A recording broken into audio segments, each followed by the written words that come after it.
I think it's not going to be so easy. اچھا سیٹھی صاحب، جس طرح آپ پاکستان کی غیر جانبداری کا تذکرہ کر رہے ہیں، ہم نے اس میں انڈیا کا بھی کم و بیش ایسا ہی رویہ دیکھا. جے شنکر، ان کے ایکس اکاؤنٹ پہ بتایا گیا کہ انہوں نے یہاں بھی رابطے کیے، وہاں بھی رابطے کیے، اور انہوں نے اس بات کا اظہار کیا کہ سب کو اس صورتحال میں مذاکرات سے ہی کام لینا چاہیے اور بات چیت سے ہی رستہ نکالنا چاہیے.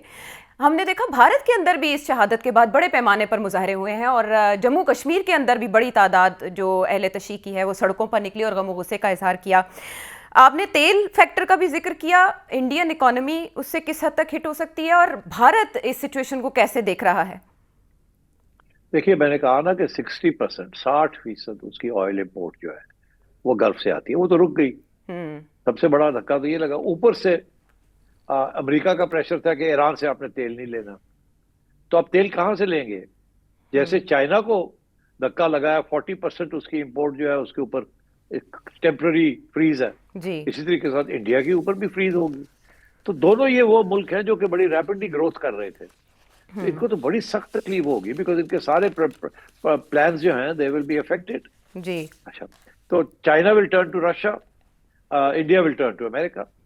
مگر امریکہ کہاں اپنا بھی سستے کرنا ہے، پھر ان کو کہاں سے دے گا؟ تو اب یہ لگتا ہے ایسے ہے کہ انڈیا کے اندر بھی تیل کی قیمت، گیس کی قیمت بڑھ جائے گی.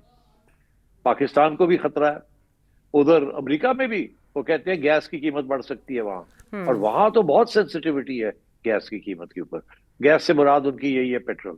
تو اب وہ کس حد تک وہ اپنی ریزروز کھولیں گے اور اس کو رکھیں گے، ہو سکتا ہے وہاں بھی. تو this is going to have a impact on inflation. اور فائنلی یہ کہ اگر امریکہ اس کو جلدی ختم نہیں کرتا، جی جو کہ اس کی توقع ہے کہ ہم اس کو ہفتے کے اندر ختم کر دیں، تو پھر امریکن جو اسٹاک مارکیٹ ہے وہ اس کے اوپر اثر پڑے گا. وہ اور جیسے میں نے ابھی بتایا کہ دبئی میں پراپرٹی پرائسز اور ریزیڈینشل پرمٹس، یہ سب چیزوں کے اوپر اثر پڑے گا. اگر رژیم چینج نہیں ہوتا، اس کا مطلب ایران سے تھریٹ تو رہے گی نا. جی اگر ایران سے تھریٹ رہے گی تو اب ایران نے بتا دیا کہ راکٹس بھی آ سکتے ہیں، برج میرا میں بھی آ سکتے ہیں، ادھر بھی تو پھر آپ بتائیے، یہ جو ساری پیسہ موو کر رہا تھا وہاں، وہ تو 10 دفعہ سوچے گا. یہاں میں آپ کو بتاؤں، لندن میں باتیں ہو رہی ہیں کہ جو لوگ یہاں سے اٹھ کے دبئی گئے ہوئے ہیں وہ اب شاید واپس آ جائیں، اور وہاں جو اپنی پراپرٹی بیچ کے گئے ہیں، یہاں پراپرٹی پرائسز گری ہوئی تھی، وہ کہتے ہیں کہ شاید پراپرٹی پرائسز یہاں لندن میں بڑھ جائیں، بیکاز لوگ اب دبئی چھوڑ کے یہاں آئیں گے.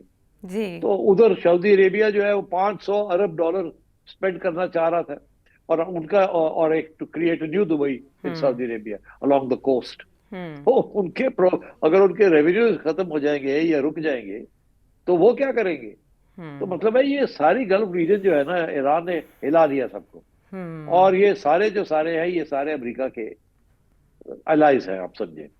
تو اس لیے I think this is a good strategy. اس میں ایران کو جو پین ہونی ہے وہ تو پین ہو ہی رہی ہے، آج سے نہیں ہو رہی، 10-20 سال سے ہو رہی ہے.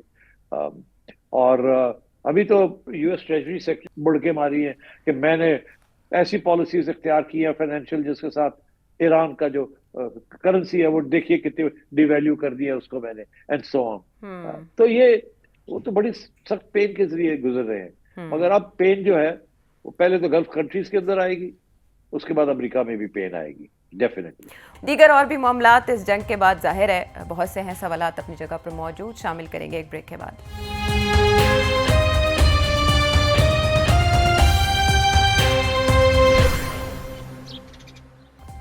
ویلکم بیک ٹو دا شو. اب کچھ آپ کے سوال بھی شامل کر لیتے ہیں. سچویشن کو لے کر کافی کنسرنڈ ہیں سیٹھی صاحب کے ویورز، اور ہم نے دیکھا کہ تعداد میں بھی اضافہ ہوا سوالوں کی، جس کے لیے ہم آپ کے بہت شکر گزار ہیں. مردان سے ہم حارث کا سوال شامل کریں گے. اگر ہم یو ایس ایران کے کنفلکٹ کے کنٹیکسٹ میں دیکھیں، اگر تو اسلامک رجیم ایران کی گر جاتی ہے، اور موسٹ پروبیبلی اس حساب سے پھر ایران ایک لا لیس لینڈ جو ہے وہ بن جاتا ہے، جس طرح سیریا اور لیبیا کا حال تھا، جس طرح آپ نے اپنے تجزیے میں بھی بتایا. تو کیا اس سچویشن میں جو بلوچستان بیسڈ ٹیررسٹ آرگنائزیشنز ہیں ان کو بڑا ایک فرٹائل اور اسٹریٹجک گراؤنڈ ادھر مل نہیں جائے گا، کیونکہ ان کے اوپر پھر ایرانین ٹیریٹری پہ چیک اینڈ بیلنس رکھنے والا کوئی نہیں ہوگا، تو وہ بڑے آسانی سے اور بڑا افیکٹولی آپریٹ کریں گے پاکستان کے خلاف ادھر سے. اگر ہم اس کو دیکھیں اپنے نیشنل سیکیورٹی پرسپیکٹو سے، کہ ایک تو یہ کہ Balochistan Iran based terrorist organisations کو بڑا ایک بریڈنگ اور اچھا فرٹائل گراؤنڈ ان کو مل جائے گا پاکستان کے خلاف ایکٹیویٹیز لانچ کرنے میں۔ دوسرا یہ کہ اسلامک رجیم ایران کی گر جاتی ہے تو موسٹ پروبیبلی، جس طرح آپ نے اپنے تجزیے میں بھی بتایا، کہ اس کے بعد پاکستان کا باری آنے والی ہے، اور اس حساب سے پھر پاکستان کو کیا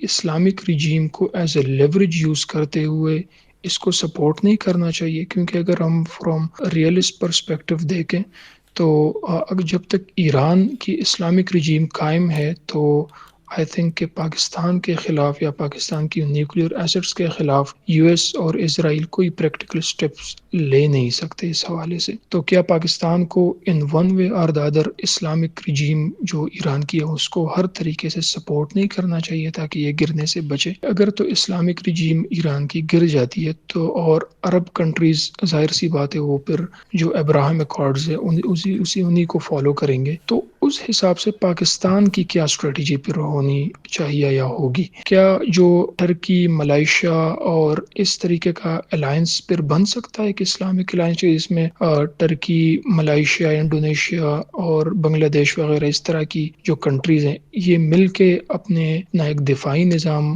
بنائے، اپنا ایک ڈیفنس سسٹم بنائے ڈیفنس ایگریمنٹ کے ساتھ، جس کے تھرو وہ اپنے آپ کو پروٹیکٹ کر سکے اس طرح کے حالات سے؟ بڑا لمبا چوڑا آپ نے تجزیہ کیا ہے، اب میں کیا آپ کو بتاؤں۔ تھوڑا سا ریئلسٹک ہونا چاہیے، یہ ہوا میں باتیں نہیں کرنی چاہیے۔ ریئلزم کا مطلب کیا ہے؟ پہلی بات تو یہ ہے کہ میں نے کل کے پروگرام میں کہا تھا اما شما کوئی نہیں ہے۔ دوسری بات میں نے آپ سے کہا کہ اسلامک بلاک نہیں بن سکتا، آپس میں لڑائی جھگڑے ہیں بہت سارے، تو یہ کہنا اگر ایسے ہو جائے، اگر ایسے ہو جائے، اگر یہ ہو ہی نہیں سکتا تو اگر کی کیا بات۔ تیسری بات، آپ ڈپینڈنٹ ہیں، کس کے اوپر ڈپینڈنٹ ہے؟ آپ ایک دن نہیں گزار سکتے، کوئی انڈیپینڈنٹ فیصلہ نہیں کر سکتے، بیکاز آپ کی معیشت ٹوٹلی ڈپینڈنٹ ہے آن امریکہ، یورپ اینڈ دا گلف۔ اگر وہ ایک طرف ہے تو آپ کیسے ان کے خلاف کھڑے ہو سکتے ہیں ایران کے ساتھ؟ تو یہ آپ سوچ بالکل نکال دیں کہ آپ آزاد ہیں، آپ ایک دن نہیں رہ سکتے وداؤٹ سپورٹ، ٹریڈ سپورٹ۔ آپ کی ساری تجارت ہی یورپ کے ساتھ ہے اور امریکہ کے ساتھ ہے، آپ کی ساری ریمیٹنسز جو ہیں وہ ساری کی ساری گلف کے ساتھ ہیں اور انہی ملکوں کے ساتھ ہیں۔ تو آپ کیسے ایسے فیصلے کر سکتے ہیں جو کہ آپ یہ سارا کچھ خطرے میں ڈال دیں؟ آپ تو $1 بلین کے پیچھے بھاگتے ہیں۔ تو پہلی بات یہ ہے کہ یہ بالکل اس قسم کی تھیورائزنگ کرنے کی ضرورت نہیں ہے، حقیقت کو پہچاننے کی ضرورت ہے۔ دوسری بات یہ ہے کہ ابھی میں نے یہی آرگیو کیا ہے کہ اتنا آسان نہیں ہے ایران کی ریجیم چینج کرنا، مگر یہ بات آپ کی صحیح ہے کہ اگر یہ کامیاب ہو جاتے ہیں کسی نہ کسی ذریعے، آج نہیں کل نہیں پرسوں، اور ریجیم چینج کر کے رضا شاہ کو یا کوئی اسی قسم کے کوئی پپٹ ریجیم جیسے ایجپٹ میں انہوں نے کیا ہے، جیسے سیریا میں انہوں نے کیا ہے، یہاں بھی کامیاب ہو جاتے ہیں اور اپنی ایک پرو امریکہ، پرو اسرائیل ایک بنا لیتے ہیں، تو پھر ڈیفینیٹلی پاکستان کو اور بھی زیادہ خطرہ ہے، بیکاز پھر بہت سے نئے ایشوز کھڑے ہو جائیں گے، آپ کے سر کے اوپر آ کے بیٹھ جائیں گے، ایک طرف انڈیا، دوسری طرف افغانستان اور تیسری طرف اسرائیل، امریکہ سر پہ بیٹھے ہوئے۔ تو یس، بٹ میں سمجھتا ہوں ایران کی ریجیم گرنے والی نہیں۔ اور دوسری بات یہ ہے کہ ہم ایران کو سپورٹ کریں تو that would be suicidal at this stage. اپنے پاؤں پہ پہلے کھڑے ہو جائیں، آزاد ہو جائیں، آزاد فارن پالیسی ہو، مگر ابھی وہ صورتحال نہیں ہے۔ حارث مردان سے آپ کو اس سوال کا جواب ملا، تو عارف خان پشاور سے، عامر منہاس کراچی سے، آپ نے بھی جو سوال پوچھے ہیں وہ اسی صورتحال کی بابت ہیں، آپ کو اس میں جواب مل گیا ہوگا۔ وشال اجمان سے نئی چینجز کے بارے میں سیٹھی صاحب سے جاننا چاہ رہے تھے، ریحان صفدر لیا سے، سید ندیم الحسن قطر سے، عبداللہ نیو یارک سے، عابد سیال کبیر والا سے، عدیل لاہور سے، عادل بیلجیم سے، محمد اسماعیل اکاڑا سے، روز خان بنیر سے، شہزاد احمد شادرہ سے، ذاکر حسین نیو یارک سے۔ پولیٹیشنز کے بارے میں آپ نے کچھ کوشچن کیا اور اباؤٹ کرپشن، آپ کے سوالات ہیں بہت امپریسو اور بہت ڈیٹیل اورینٹڈ ہیں، تو آنے والے شوز میں ضرور ان کو اپنے پروگرام کا حصہ بنائیں گے۔ اور بھی اگر کوئی سوال آپ کے ذہنوں میں ہو، آپ سوچ رہے ہو ایک عرصے سے جاننا چاہتے ہو، تو آپ کے سامنے نمبر ویڈیو آڈیو میسج کے ذریعے آپ پوچھ سکتے ہیں سیٹھی صاحب سے سوال۔ اگلے پروگرام تک کے لیے ہمیں اجازت ہے۔